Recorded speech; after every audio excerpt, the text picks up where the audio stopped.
So what's up, guys? Welcome back. This time, boy, Adamslink. I hope so that they're okay. So another reason why I am not showing my face on my videos is because of my outfit. I came to this place with just three shirts, 2 t-shirts, and this, making 3. And I've been rotating it ever since. So I don't have enough outfits to go around. I know some of you are you pay so much attention on the outfit, and someone might just ask me, Adamslink, don't you want to change clothes? Don't you have clothes again? So many of you have asked me that question severally, even privately, sending me a message. Say, are you that suffering? Change your clothes, Adamslink. Change clothes. Man, I dey suffer. I don't have shishi. Shishi, I don't get. So I'm here rotating my outfit. Well, federal government just sent invitation to Peter Obi. They sent him invitation to come and grace the inauguration, the swearing in of Tinubu as the president, coming May. And I don't know if Peter Obi will attend. I do not know if Peter Obi will attend, judging by the fact that he's still in court and he believes that he should be named, he should be sworn in as the next president because he won the election. And I believe there was so much rigging in the past election. So I'm happy that it's in court and due diligence, and I just want the court process to start. I want the court process to start quickly so that we can be hearing news from here to here, from here. No, please don't mind those. We have so much fowls and goats in my compound, so they are making all hell of a noise. Well, I just want the process to start so that I will know exactly who the hidden secrets and the news are. And meanwhile, Tinubu was back in town, back in Nigeria after he enjoyed his long break in France, enjoying himself really, really well. He came back to town and, he was interviewed, the interview I'm going to post. But firstly, I think I should post this interview from Peter Obi. Your Excellency, me in particular, I have thought by now you'll be resting after the voting election. Which like repeating what you did during the Oh, this is not, for me, politics is not about office. It is about helping to build a better society. If you're in politics because of office, you shouldn't be. You should be in politics for caring about the good of the society. So it's everyone. I live in here now, I'm going to the hospital. I'm going to the hospital now to support people in the hospital. Because that's what it's all about. Because one of your partners, counterparts, shortly after that election, he went about to rest. Well, yes, those who need rest should have rest. Those of us who don't need rest. Well, he said those who need rest to have rest, and I know that guy was talking about Tinubu. We're talking about Tinubu.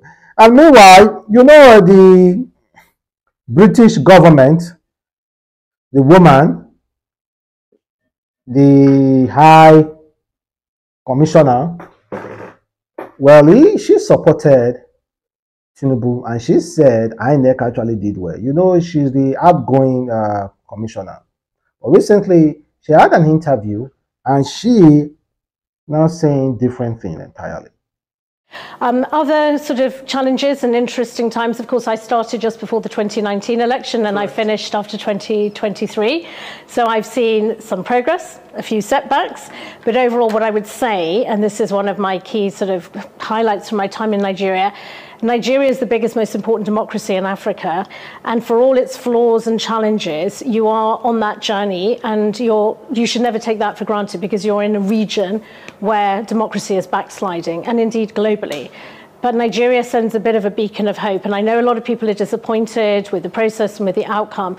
But I would say hang on to that important fundamental that people in Nigeria, your vote does count. Look at the different electoral map. It looks completely different than it did in 2019. Democracy is a journey, it's not an event. We're watching closely, along with other members of the international community, and those who incite violence or indeed act violently could be subject to a visa ban to our country, or we have other instruments, including our human rights legislation. So I can confirm we're gathering information at the moment. We obviously don't speak about individuals, and we will consider whether we want to exercise those visa bans.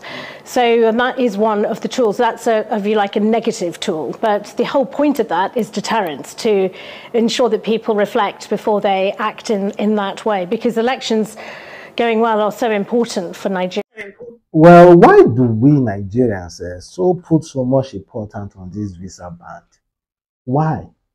Why is it that we feel like the only way that our government should be punished is visa ban?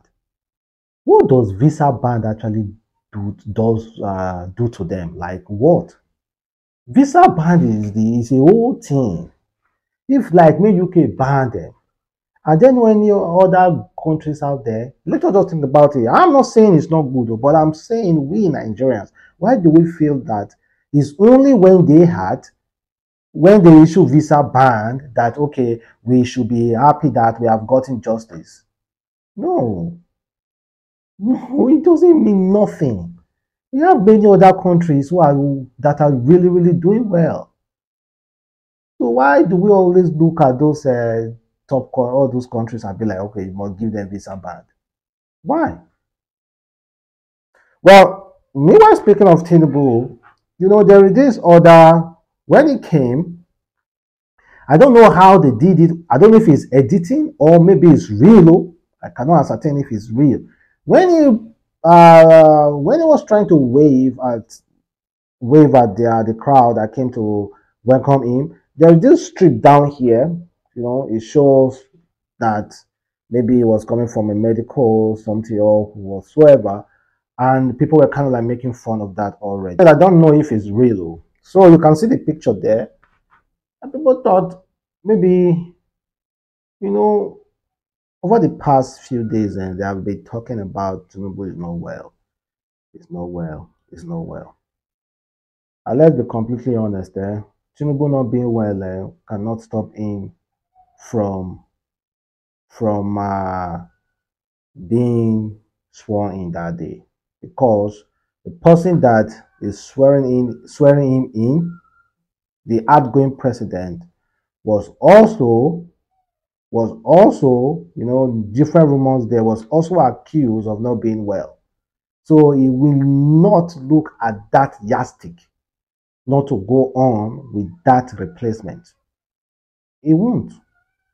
Because over the years, they have been saying Tinubu no well, it's not strong. Buhari is not well, it's not strong. So just imagine that can become president. You are telling him not to swear another president in because that president is not well. He won't listen. So let us forget that yardstick. Let us forget that. Now let's forget that. Let's keep it aside. I'm healthy as the sun, and I'm okay. How prepared are you for May 29? May 29 is not the calendar. The challenge ahead is beyond that. It's for all of us together. And we must be parents and stay focused. That is very, very important. Don't isolate one date. One date on the calendar doesn't mean anything. It's just an event. Yes, people are already talking about your administration and what it will look like. Can you give us a glimpse into what you have in plan? I can't. I've not consulted people yet. And administration, you said, is not run alone. You don't govern alone. You govern with people. You consult. Assemble. and then hit the ground running. And it's the same country, right? Isn't it? So, Thank you very much. It's a yeah, okay. Thank you very much. You don't govern alone.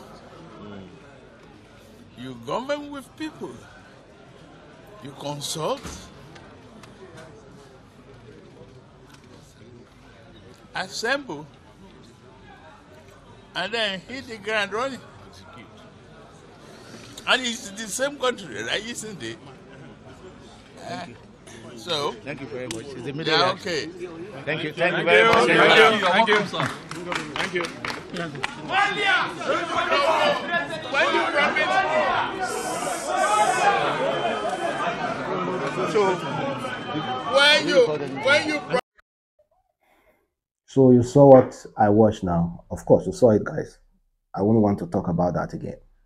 So let's talk about oh yeah, Allah. Let's talk about Bishop David. Bishop David. You know, a pastor was arrested. Oh, a pastor was arrested recently. Not because of what he saw, but people are assuming that he was arrested because of that. How he gave a vision of what will happen, that Tinubu will not be sworn in as the president and all those kind of stuff. That Peter Obi will go to court, all those kind of stuff. Well, now listen to Bishop David and just listen to what he said.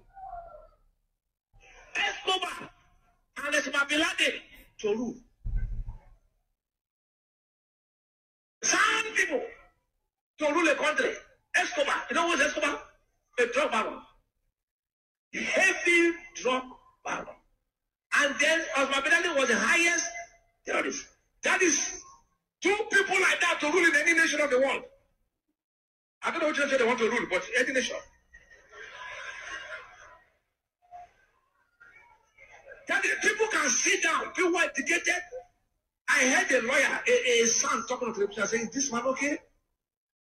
I look at him and said, "This man, so you can see truth clearly through like this and be talking." But I got disgusted. He was defending a drug baron. I said, "This man, your sonship should talk to this hand." What can you see truth like this and then you say truth is lie? Am I a woman? Someone coming to confuse you that I'm a woman. What is it that you're blind? That is, we want to confuse you now that the woman is a woman. It's a woman. Even if you see me as a man, it's a woman. It's a woman. Yeah. What you say? Okay, wait it up. That man, a woman. He said yes. No second breast, a woman. That is how some countries have turned to, where we cannot tell ourselves the only God will help. I don't know the nation, but you know the nation. Nation where, just imagine nation where Escobar go rule. As my beloved will be in vice. Hey, you know what happened? That you know what happened in Jesus' name. But just have a mental picture of any nation on earth.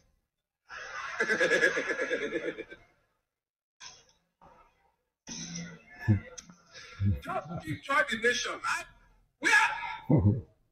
That nation, where they get to now? You know, Escobar, that man was a drug terror. Then Osman bin Laden was the one who terrorized.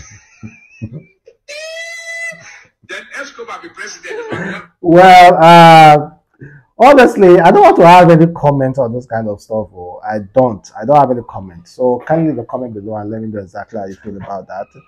Because people are being monitored. People are being monitored. If the man cannot point out the country that he's talking about, the people that he's talking about, who am I? Who am I to talk? Huh? Am I born of two heads? No, no. I mean, I can talk about this because it's coming from Sowore, and he said it point at black. He said Buhari will not have rest. You know, Buhari recently said that those people that he has offended, that they should forgive him. But this is what Sowore has to say. Totally opposed to using criminal laws. Totally opposed to using criminal laws to gag, or stifle free speech. The reason why this case was instituted by Tinubu in the first place was because we opposed his using the same method to harass an influencer on Instagram known as Jaruma. And he took offense at that and decided to get me arrested.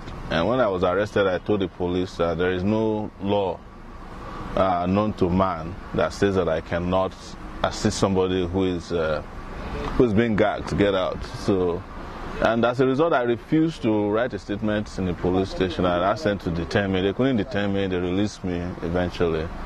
When they couldn't get away with that, they arrested our lawyer, Marshal Abubakar, who works with Femi Falana, and detained him for days before he got out. So this is to just remind Nigerians that we will continue to do the job that is necessary. To the credit of the judge, he granted us a long adjournment last time so that we could attend to the elections. Elections are over, or the selections are over now, and they have selected another president for Nigeria. These are part of the reason why we get prosecuted and persecuted all the time by the political class. It's because we don't agree with their method of doing things that do not work for the Nigerian citizenry. So we'll be back in June, and I also always constantly remind those of you who follow me to court that we have several of these cases. Some of them civil criminal. I still have the treason charge. My passport is still seized after 4 years in Nigeria. I also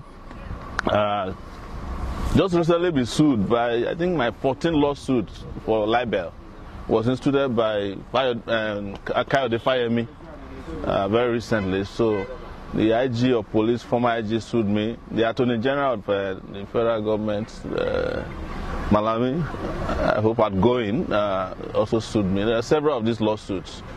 But we will continue to protect the rights of Nigerian citizens to freely speak their mind on issues affecting them. And that's why Nigeria needs more than anything at this time, because we have been debased over time.